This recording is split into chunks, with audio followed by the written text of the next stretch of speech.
Mu makuru mashya tubafitiye nuko Willy Manzi umuvugizi wa AFC M23 amaze gutangaza ko bamaganiye kure ibihano byafatiwe M23. Ibi bihano bikaba byafashwe na Leta Zunze Ubumwe za Amerika.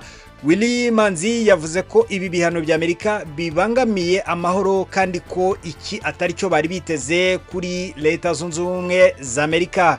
Ubuyobozi bwa AFC M23 bwatangaje ko bubangamiwe cyane n'icyemezo cya Leta Zunze Ubumwe za Amerika cyo gufata ibihano bubifatira bamwe mu bayobozi bayo, buvuga ko amahoro rero adashobora kugerwaho igihe uruhande rumwe ari rwo rwonyine rushyirwaho igitutu. Ibi ni mu butumwa yashyize ku rubuga rwa X. Uyu muvugizi wa AFC M23 ari we Willy Manzi akaba yavuze ko yari yizeye ko Amerika iri mu bafasha kwemeza ishyirwa mu bikorwa ry'amasezerano hagati ya AFC M23 na guverinoma ya Repubulika ya Demokarasi ya Kongo. Akaba rero yatanze ko hari urugero rw'uko nk'ifungurwa ry'imfungwa ryari rikubiye mu byemeranijwe, ariko avuga ko Kinshasa itarubahiriza ibyo yiyemeje, ariko ko ngo itanenzwe cyangwa se ngo ishyirweho igitutu nk'igishyirwa kuri AFC M23. Ibi rero akabona ko ari ukubogama kwa Leta Zunze Ubumwe za Amerika, kandi akabona ko ibi bihano bifatirwa bishobora gutuma amahoro atagerwaho.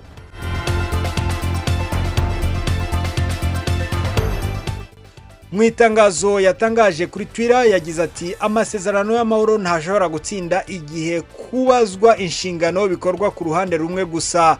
Niba ibyo impande zemejwe rero bifite agaciro, buri ruhande rukwiye kubazwa kimwe urundi rukabazwa ikindi. Ibi nibyo Willy Manzi amaze gutangaza. Ibi bije nyuma yuko kuri uyu wa kabiri tariki ya 3 Kamena 2026 ibiro bya Minisiteri y'Imari ya Amerika bishinzwe kugenzura umutungo w'abafatiwe ibihano OFAC bifatiye ibihano Colonel Nzenze Imani John ukuriye ubutasi bwa M23 ndetse na Colonel Gustave Kubwayo uzwi nka Sirkov uyobora umutwe wihariye wa FDLR uzwi nka CROP, Commando de recherche et d'action en profondeur. Ese Nzenze Imani John ni muntu ki? Ese uyu Gustave Kubwayo Sirkov we ni muntu ki? Reka tubigarukeho muri inkuru yacu.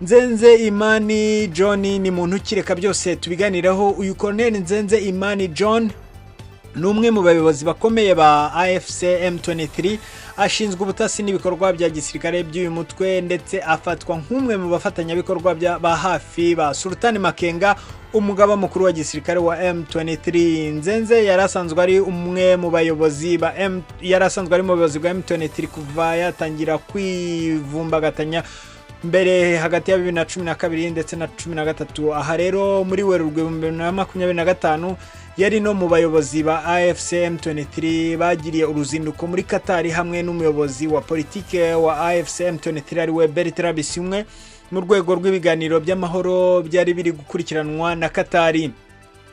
Kuwa 18 Werurwe 2025 Emir wa Qatar ari we Sheikh Tamim bin Hamad Al Thani yahuje Perezida Paul Kagame w'u Rwanda ndetse na Perezida Felix Antoine Tshisekedi wa Repubulika ya Demokarasi ya Kongo mu biganiro byari bigamije kugabanya umwuka mubi hagati y'ibihugu byombi no gushaka umuti w'ibibazo byo muri Asirazuba bwa Kongo. Nzenze yarasanzwe yarafatiwe ibihano n'umuryango w'abibumbye ubumwe bw'abibumbye ari wo European Union kuwa 17 Werurwe 2025 hamwe na Bertrand Bisimwe ndetse na Bahati Erasto Musanga ndetse na Jean Bosco Nzabonimpa Mupenzi na Desire Rukomera. Ubu rero no kuvuga ko nyuma y'ibihano bya European Union hiyongereho ibi bihano bya Leta Zunze Ubumwe za Amerika.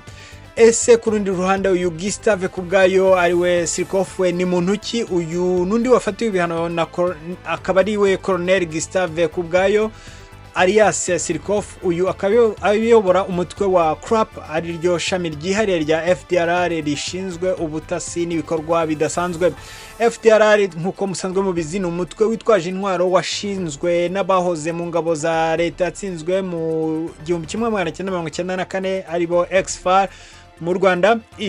Aba bakaba bagizwe rero n'interahamwe n'abandi bari muri guverinoma yakoze jenoside yakorewe abatutsi mu Rwanda. Uyu mutwe umaze imyaka myinshi ushinjwa ibikorwa by'ubwicanyi, gushimuta abaturage, gufata abana ku ngufu no guhungabanya umutekano mu burasirazuba bwa Congo. Sirikofu yabaye komando wa CRAP muri Werurwe 2024 asimbuye abandi bayobozi bari bawuyoboye barimo akaba rero yungirizwa na Ngabo Guillaume uzwi nka Baghdad. Amerika yavuze ko aba bayobozi bombi bayobora imitwe yitwaje intwaro ikomeje guteza umutekano muke mu burasirazuba bwa Repubulika ya Demokarasi ya Congo, bityo ifatira umutungo wabo ibihano ndetse inabuza abanyamerika kugirana nabo imikoranire iyo ariyo yose.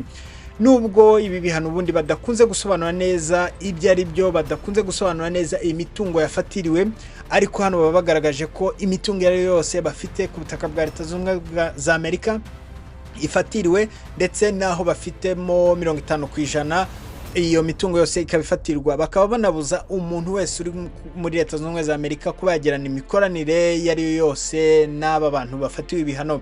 Ku ruhande rwa AFC M23, perezida wayo Bertrand Bisimwe yari yaratangaje mbere ko ibihano mpuzamahanga bikomeje gufatirwa abayobozi b'uyu mutwe bishobora kubangamira inzira y'ibiganiro by'amahoro aho kwifasha gutanga umusaruro. Muri iri tangazo ryashyizwe ku rubuga rwa Leta Zunze Ubumwe za Amerika, urubuga rwa OFAC rushinzwe gufatira imitungo, rwavuze ko M23 ari umutwe witwaje intwaro kandi Amerika ivuga ko ushyigikirwa n'u Rwanda kandi kugenzura ibice binini bya Kivu y'Amajyaruguru na Kivu y'Amajyepfo. Uyu mutwe watangiye kumenyekana cyane mu 2012 ubwo wafataga umujyi wa Goma mbere yo gutsindwa n'ingabo za Repubulika ya Demokarasi ya Congo zifashijwe n'ingabo za Loni mu 2013.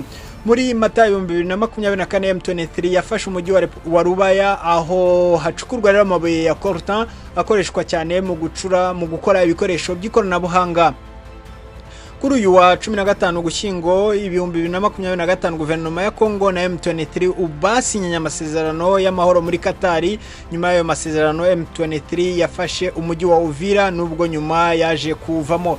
M23 kuri ubu ngubu iracyagenzura ibice bya Goma ndetse na Bukavu, imijyi mikuru ya Kivu y'Amajyaruguru na Kivu y'Amajyepfo yafashe mu ntangiriro za 2025. Amerika ivuga ko ibikorwa bya gisirikare bya M23 byahitanye abaturage ibihumbi kandi bigateza ikibazo gikomeye cy'impunzi ndetse nabimuwe mu byabo. M23 kandi ishinjwa na Leta Zunze Ubumwe za Amerika ko yica abaturage, ikaba ishinjwa kandi kugaba ibitero ku basivile, kandi ikaba inashinjwa gukoresha ihohoterwa rishingiye ku gitsina n'ibindi byaha byibasira uburenganzira bwa muntu. Wakora subscribe ugakomeza gukurikirana amakuru yacu uko tuzagenda tuganira kuri iki kibazo. Tukaba duteganya kuganira na mugenzi wacu ukora ku Bigwi TV asanzwe amenyereye cyane ibyizi ntambara, asanzwe akurikiranira hafi umunsi ku wundi ibijyanye n'izi ntambara. Tukazaganira nawe rero Jerome Munyentwari kugira ngo dukorane ubusesenguzi bwimbitse kuri iki kibazo, kuri iyi myanzuro yafashwe. Ndabashimiye cyane, nabasaba gukora subscribe no gusharinga, tukahura mu zindi nkuru. Ndabashimiye cyane, ciao bye.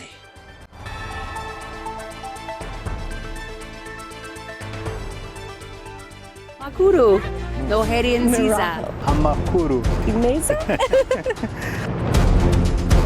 It was my first time to see snow. It was my first time to drive in a big city like Chicago. I have so many impressive stories I want to tell you. This is my culture now. Pretty different looking. Portland is on the south side of the city. Every day, I see so many impressive stories around America. Hi, I'm Jennifer. I'm the on-site manager at the... Hey, I'm Rachel. My name is Richard Irakoze. I was born and raised in Africa. My job is driving. When I drive, I see so many impressive stories different to what I was used to see. Of course, I want to tell you these stories in my own words, in my own experience, in my own way of telling stories.